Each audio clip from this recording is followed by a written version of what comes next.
Assalamualaikum warahmatullahi wabarakatuh. Bismillah, alhamdulillah.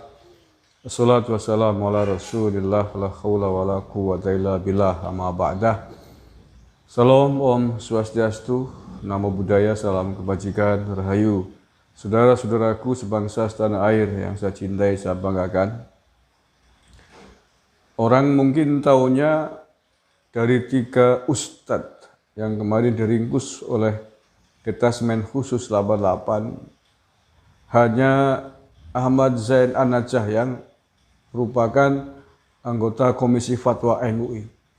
Ternyata betapa mengejutkan kita semuanya, Farid Okbah itu juga anggota Komisi Fatwa MUI.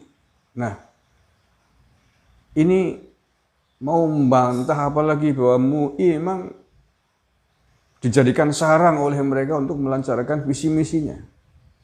Ya, sekali lagi, MUI dijadikan sarang oleh mereka untuk melancarkan visi misinya.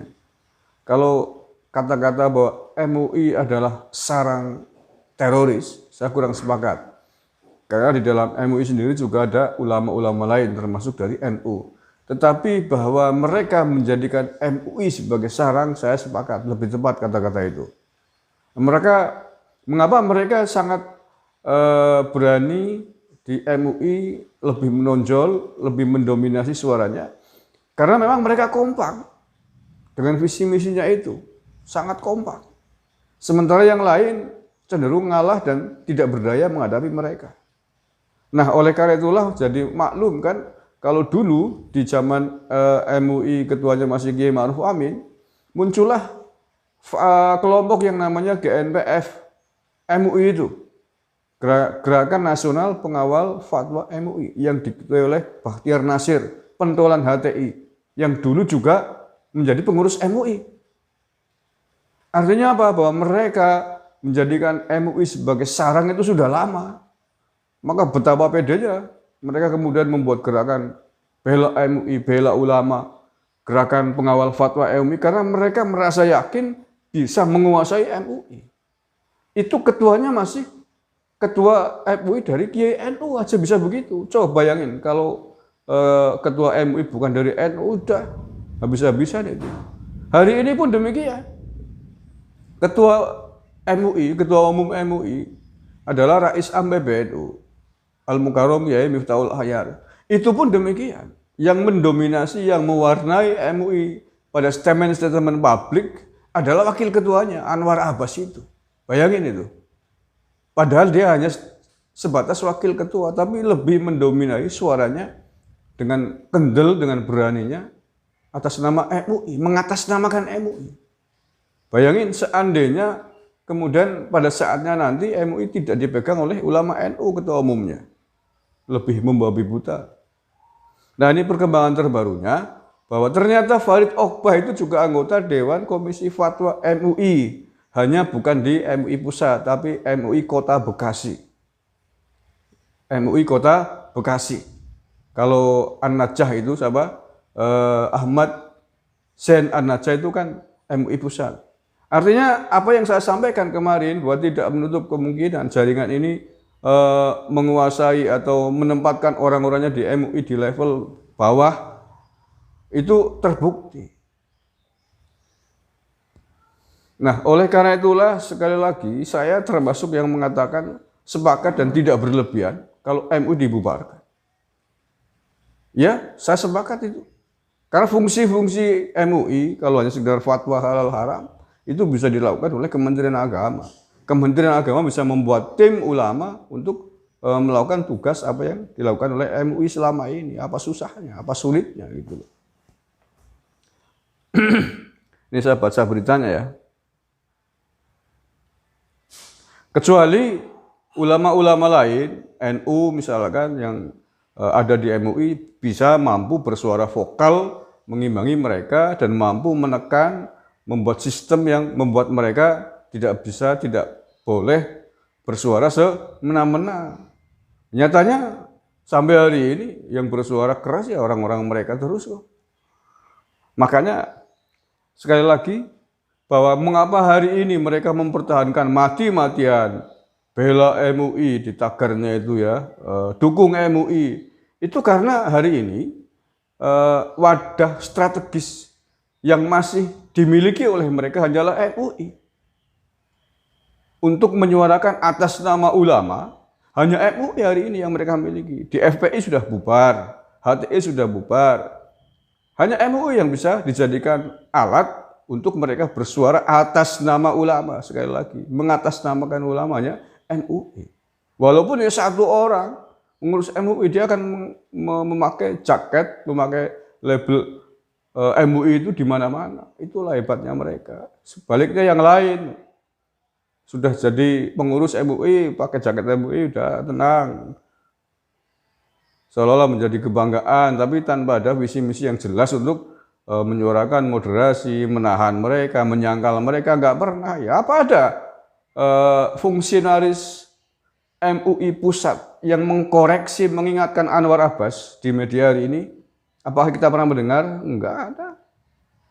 Padahal hanya sebatas wakil ketua MUI Anwar Abbas itu. Statement-statementnya mengerikan, destruktif, sangat merusak, membahayakan keutuhan NKRI. Terakhir minta NKRI bubar. Tapi apa ada? Kolektivitas fungsionaris atas nama lembaga MUI menyayangkan, mengkoreksi, mengkritik, atau bahkan berani nggak memecat Anwar Abbas gitu loh. Berani nggak coba? Kan bisa mengadakan pertemuan, membahas tentang Anwar Abbas. Kalau merasa kuat mestinya berani. Kalau suara plenonya, apes-apesnya voting suaranya merasa lebih banyak, mestinya berani. Tetapi kalau kemudian tidak pernah dibicarakan atau tidak berani menyidangkan Anwar Abbas ini di sidang pleno MUI pusat untuk mencutat, untuk mengeluarkan Anwar Abbas dari MUI, berarti tidak berani, berarti mungkin votingnya kalah. Nah kalau demikian apalagi yang bisa dibantah, yang bisa alasan argumentasi untuk membantah bahwa MUI tidak dijadikan sarang oleh mereka?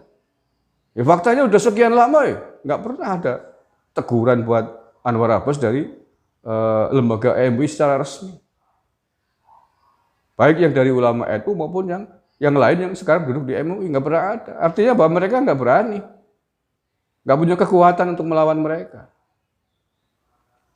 Ya, saya kira beralasan menegur Anwar Abbas. Anwar Abbas itu fungsionaris MUI, tetapi yang dibicarakan bukan substansi apa yang diurus oleh MUI, tapi masalah-masalah politik. Itu kan bukan wilayah, bukan otoritasnya MUI. Kan begitu. Ya nggak usah memecat lah, menegur aja nggak pernah, kita belum pernah melihat. Oke, ini fakta bahwa Farid Oqbah juga anggota Komisi Fatwa MUI, saya baca berita ini. Majelis Ulama Indonesia Kota Bekasi angkat bicara terkait salah satu pengurusnya, Farid Oqbah, yang ditangkap Densus 88 anti teror dan ditetapkan sebagai tersangka kasus terorisme. MUI Kota Bekasi menonaktifkan Farid Oqbah dari pengurus. MUI menonaktifkan yang bersangkutan sebagai pengurus di MUI Kota Bekasi sampai ada kejelasan berupa keputusan yang berkekuatan hukum tetap, kata Sekretaris Umum MUI Kota Bekasi Husnul Khalid dalam keterangannya pada hari Jumat 19 November. Farid Oqbah, jenengannya aneh, Oqbah, kayak mayit. Obah, kenapa bahasa Jawa obah itu bergerak gitu ya. Obah, Farid Oqbah. Bahwa Farid Oqbah ini selama ini berarti pengurus aktif MUI. Lah ini, Dus ini membantah apa yang kemarin disampaikan oleh Anwar Abbas yang mengatakan katanya setahun terakhir Farid Oqbah tidak aktif di MUI. Lah ini kan indikasi bahwa dia memang sengaja menutupi tentang Farid Oqbah jadi dirinya di pengurusan MUI Kota Bekasi. Ya nyatanya nih pengurus MUI Bekasi angkat bicara bahwa dia masih aktif dan dinonaktifkan baru saja menyusul setelah ditangkap oleh Densus. Dah mau apa lagi sekarang? Saya sepakat tagar bubarkan MUI menurut saya lebih maslahat untuk kepentingan bangsa dan negara. Dan suara agar MUI dibubarkan ini bukan hanya muncul hari ini sudah sangat lama sudah lebih dari 10 tahun yang lalu almarhum Gus Dur tahun 2006-2007 kalau nggak salah itu sudah menyuarakan bubarkan MUI karena yang menjadi sarang pemikiran fundamentalis. Gus Mus juga sudah mengkritik keras tentang MUI. Makhluk apa itu MUI? Kiai Said juga pernah, iya kan? Kalau nggak salah sekitar 2 tahun atau setahun yang lalu mengatakan ngapain MUI ngatur-ngatur NU. Lah iya, kalau sekarang bilang NUI dibubarkan berlebihan, menurut saya nggak berlebihan. Ya kalau misalkan ada argumentasi, kalau ada tikus kenapa rumahnya, ya karena tikusnya sudah menguasai rumah. Itu argumentasinya Gus Dur ketika ditanya oleh Kick Andy dulu kan begitu. Waktu membubarkan Departemen Penerangan dan Departemen Sosial. Di situ menjadi sarang korupsi, jadi sarang koruptor. Sama kayak kasusnya MUI ini. MUI dijadikan sarang oleh para khilaper, para orang-orang yang terlibat di gerakan radikalisme, terorisme. Ya karena sudah menguasai lumbung, menguasai rumah. Tidak cukup hanya menembak tikusnya, rumahnya sekalian. Terima kasih, kurang banyak maaf. Wallahul muwaffiq ila aqwamit thoriq. Assalamualaikum warahmatullahi wabarakatuh. NKRI harga mati.